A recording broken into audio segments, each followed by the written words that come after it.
ആളുകൾക്കിടയിൽ വല്ലാണ്ട് ചർച്ച ചെയ്യപ്പെട്ട ഒരു നറുക്കെടുപ്പിന്റെ വീഡിയോ. പാണ്ടിക്കാട് കുഞ്ഞാനാണ് എടുക്കുന്നത്. ആദ്യം ഇളക്കി, പിന്നെ രണ്ട് കൈയും അവൻ അടിയിലേക്ക് കൊണ്ടുപോകണം. ഒരു കൈ ആ ബോക്സിന്റെ മുകളിൽ കുത്തി, വലത്തെ കൈ ഇടത്തെ കൈ കൊണ്ട് അടിയിൽ നിന്ന് തപ്പിയെടുക്കണം. നോക്കി നിങ്ങൾ, വളരെ വ്യക്തമായിട്ട് എല്ലാവരും ഇത് കാണുകയാണ്. ഇപ്പോ അത് വലിയ രീതിയിൽ ചർച്ച ചെയ്തുകൊണ്ടിരിക്കുകയാണ്. ഇത് തരികിടയാണ് എന്നുള്ളതാണ് എല്ലാവരും പറഞ്ഞുകൊണ്ടിരിക്കുന്നത്. മുഹമ്മദ് ഷാഫി വയനാട് എന്ന് അവർ പറയുന്നുണ്ട്. ആരാണ് ഈ വ്യക്തി എന്നുള്ളത് വ്യക്തമായിട്ടൊന്ന് അന്വേഷിക്കേണ്ടതുണ്ട്. ആരും വേണ്ടപ്പെട്ട ആളാണോ, ആർക്കാണ് ഈ നറുക്ക് വന്നിട്ടുള്ളത് എന്നുള്ളത്. ഇത്തരത്തിലുള്ള നിരവധി പരിപാടികൾ നടന്നുകൊണ്ടിരിക്കുന്നുണ്ട്.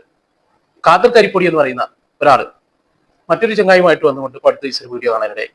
4550 സ്ക്വയർ ഫീറ്റ് ഉള്ള ഇത്രയും മനോഹരമായിട്ടുള്ള വീട് കൊടുക്കുന്നതെന്ന് ചിലർ ചോദിക്കുന്നതായിട്ട് ശ്രദ്ധയിൽപ്പെട്ടു. പക്ഷേ ഇസ്മയിലിന്റെ സുഹൃത്തുക്കളോ ഇസ്മയിലിന്റെ കുടുംബക്കാരോ ഇസ്മയിലിന്റെ നാട്ടുകാരോ ആ ഒരു ചോദ്യം ചോദിക്കില്ല. ഇവിടെയുള്ള രാഷ്ട്രീയ പാർട്ടി നേതാക്കന്മാരടക്കം ഈ നെറുക്കെടുപ്പിൽ നിന്ന് ഒരു ടിക്കറ്റ് എടുത്തിട്ടുണ്ട്. അത് ഈ മനുഷ്യന് വേണ്ടിയിട്ടാണ്. അതിന്റെ കാരണം എന്താണെന്ന് ചോദിച്ചു കഴിഞ്ഞാൽ ഇവിടെയുള്ള അറിയപ്പെടുന്ന ഒരു കോഫി കമ്പനിയുടെ ഉടമയായിരുന്നു. വളരെ പ്രയാസം നിറഞ്ഞ, അസുഖങ്ങൾ നിറഞ്ഞ ഒരാൾക്ക് സാമ്പത്തിക സഹായത്തിന് അയാളുടെ വീട് വിൽക്കുന്നതാണ് ഖാദർ കരിപ്പൊടി പറയുന്നത്. അതുപോലെ തന്നെ പാണ്ടിക്കാട് കുഞ്ഞാനും ഈ നറുക്കെടുക്കുന്ന ആളുടെ വീഡിയോ ഇതിനു മുമ്പ് ചെയ്തിട്ടുണ്ട്. അന്ന് അവിടെയുള്ള നാട്ടുകാരുടെ ഒപ്പം നിന്ന് അദ്ദേഹം ചെയ്യുന്ന വീഡിയോയുടെ ഒരു ഭാഗം കൂടി ഞാൻ നിങ്ങളെ കാണിക്കാം.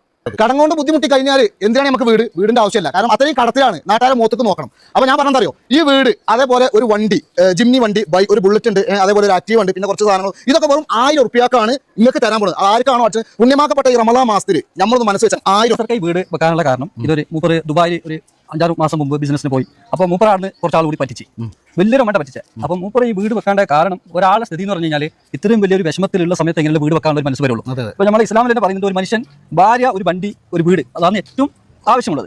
അതിലുള്ള ഒരു വീട് കൊടുക്കാന്ന് വെച്ചാൽ അവർ സ്ഥിതി എവിടെ വരെ എത്തിയിട്ടുണ്ടാവും. പക്ഷേ അങ്ങ് എത്തിയിട്ടുണ്ടാവും. അതുകൊണ്ടാണല്ലോ സ്വന്തം വീടും സ്വന്തം വാഹനങ്ങളൊക്കെ നിങ്ങൾക്ക് തരുന്നത്. ഡേറ്റ് ഫിക്സ് ചെയ്യുന്നു. ആ ഡേറ്റിൽ നിന്ന് കുറച്ച് മാറ്റം വരുത്തിയിട്ടുണ്ട്. ആ മാറ്റം വരുത്താൻ കാരണം നാസർക്കാക്കല്ല, ഇവിടുത്തെ നാട്ടുകാരാണ് ഇത് മാറ്റം വരുത്തണം എന്ന് പറഞ്ഞത്. എന്താണ് നിങ്ങൾ ഡേറ്റ് മാറ്റാനുള്ള കാരണം? ഡേറ്റ് മാറ്റാൻ കാരണം ഉദ്ദേശിച്ച ടിക്കറ്റ് ഇന്ന് സെയിൽ ആയില്ല, കൂപ്പൻ പോയില്ല. അപ്പോൾ ഡേറ്റ് മാർച്ച് 25 വെച്ചിട്ടുണ്ട്. അപ്പോൾ ഈ ആ ഡേറ്റ് നമ്മൾ ടിക്കറ്റ് ചെയ്ത് കൂപ്പൻ എടുത്തു കഴിഞ്ഞാൽ നാസർക്കാക്ക് ഇനി കടത്തിന്റെ മോൾ കടാവും.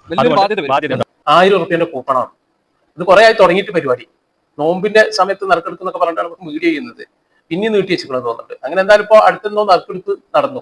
അതിന്റെ കാഴ്ചകളാണ് നമ്മൾ കണ്ടത്. ജനങ്ങളെ കഷ്ടത കാണുമ്പോൾ, പ്രയാസങ്ങൾ കാണുമ്പോൾ, ഏതെങ്കിലും ആരും ഒരു 1000 രൂപയല്ലേ നമുക്ക് അതിലൊന്ന് കൂടാ എന്നുള്ള നിലക്ക് ആളുകൾ അതിൽ കൂടും. അതാണ് നമ്മൾ കണ്ടത്. ഇനി ഇത്തരത്തിലുള്ള നറുക്കെടുപ്പ് നടക്കുമ്പോൾ ജനങ്ങൾ പലവട്ടം ചിന്തിക്കും. കാരണം ഈ നറുക്കെടുപ്പ് കാണുമ്പോൾ തന്നെ എന്തൊക്കെയോ പന്തികേടുകൾ നോക്കി. നിങ്ങൾ ആ ബോക്സിന്റെ മുകളിൽ കൈ കുത്തിയിട്ട്, വലത്തെ കൈ കുത്തിയിട്ട് അടിയിൽ നിന്ന് എന്തോ എടുക്കുന്ന പോലെ തോന്നുന്നത്. ഇത് ലൈവായിട്ടാണ് കാണിക്കുന്നത്. അപ്പൊ ഇതില് വളരെ സുതാര്യമായിട്ട് ചെയ്യേണ്ട ഒരു കാര്യം, ആർക്കും സംശയമില്ലാത്ത രീതിയിൽ ചെയ്യേണ്ട ഒരു കാര്യമാണ്.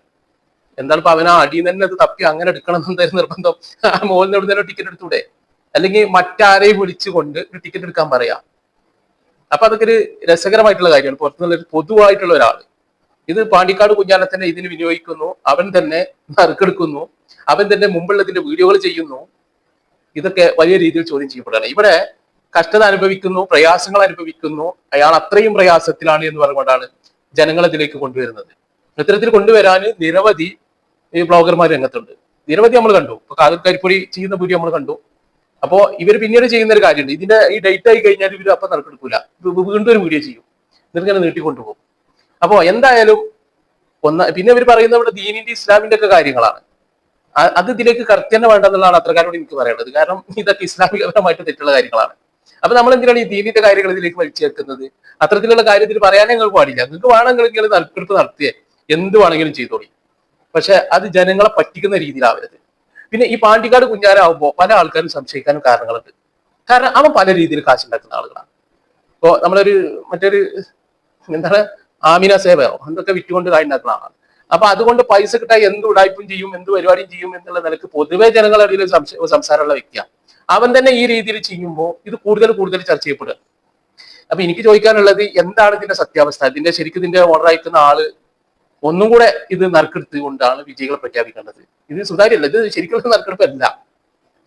വീണ്ടും അത്തരം നറുക്കളൊക്കെ തയ്യാറാക്കിയിട്ട് വീണ്ടും നറുക്കെടുപ്പാണ് നടത്തണമെന്നാണ് ഞാൻ പറയുന്നത്. കാരണം ഇത് കണ്ടാൽ തന്നെ ആളുകൾക്ക് അറിയാം അത്ര വലിയൊരു ഉടായ്പാണ് ഇവിടെ നടത്തിയിട്ടുള്ളത്. അല്ലെങ്കിൽ എന്തിനാ അപ്പൊ ഇങ്ങനെ അടുങ്ങാൻ അവിടെ അല്ലെങ്കിൽ അവിടെ കൈയൊക്കെ കുത്തിയിട്ട് അടിയിന്ന് എന്തോ വെച്ചെടുക്കണമാതിരിയാണ് പൊതുജനങ്ങൾക്ക് തോന്നുക.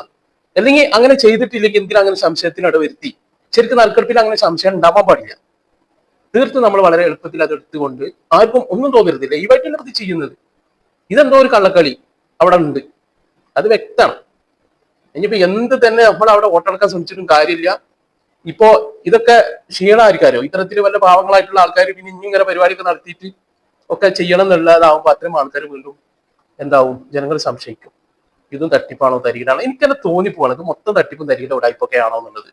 കുറെ വ്ളോഗർമാർ പിന്നാലെ കൂടുന്നു, അവർ വീഡിയോ ചെയ്യുന്നു, അതിന്റെ പിന്നാലെ ഇത്ര നറുക്കെടുപ്പ് നടത്തുന്നത് ഒന്നും രണ്ടും ഒറ്റപ്പെട്ട സംഭവം എന്നല്ല, ഒരുപാടെണ്ണം കേരളത്തിൽ നടന്നിട്ടുണ്ട്. നമ്മളിതൊക്കെ സംശയിക്കേണ്ടിയിരിക്കുന്നു. ഇപ്പോൾ ഞാനിപ്പോ ഇത് കണ്ടപ്പോ എന്തോ ഒരു വെറുപ്പാണ് തോന്നിയത് സത്യത്തിൽ എനിക്ക് ഈ നറുക്കെടുപ്പും കാര്യങ്ങളൊക്കെ കണ്ടപ്പോൾ. എന്തായാലും നമ്മൾ ശ്രദ്ധിക്കുക, വെറുതെ 1000 ആയാലും 5 ഉറുപ്പ്യ ആയാലും നമ്മൾ കൊടുക്കുമ്പോൾ അതിന് സത്യാവസ്ഥ ഉണ്ടെങ്കിൽ മാത്രം കൊടുക്കുക. അതേപോലെ നമുക്ക് ഈ വിഷയത്തിൽ പറയാനുള്ളൂ.